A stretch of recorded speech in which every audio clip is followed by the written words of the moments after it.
I'm also going to ask all NATO nations to increase defense spending to 5% of GDP, which is what it should have been years ago. Also know, Mr. President, that you open up for.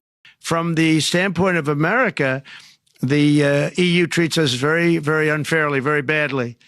They have a large tax that we know about, and a VAT tax, and it's a very substantial one. And we invest in a mammoth. Hundreds of billions of dollars of deficits with the EU, and nobody's happy with it, and we're going to do something about it, but nobody's happy with it. So I think the EU has to speed up their process.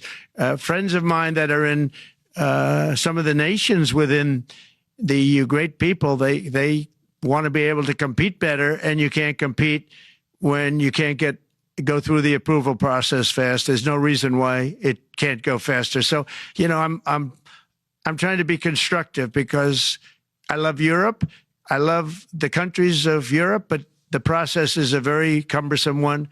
And they do treat the United States of America very, very unfairly with the VAT taxes and all of the other taxes they impose. And final question, which is important for Europe. Would you agree to guarantee security of supply of U.S. LNG to Europe?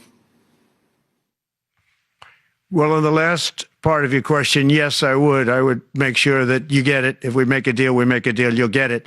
Because a lot of people do have that problem. They make a deal and then it can't get supplied because of war-type problems and other problems. So we would absolutely do that.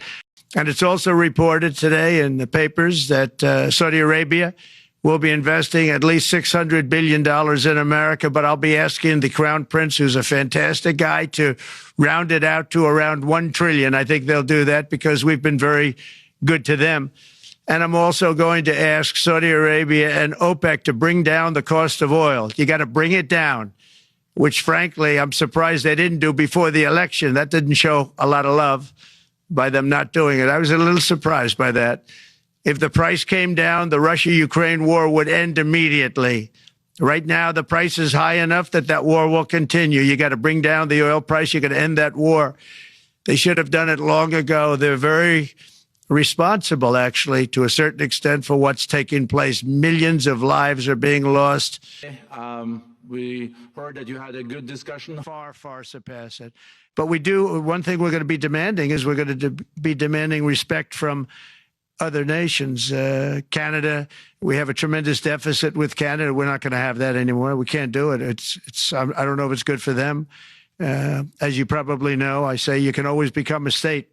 And if you're a state, we won't have a deficit. We won't have to tariff you, et cetera, et cetera. But Canada has been very tough to deal with over the years. And it's not fair that we should have a $200 billion or $250 billion deficit. We don't need them to make our cars, and they make a lot of them.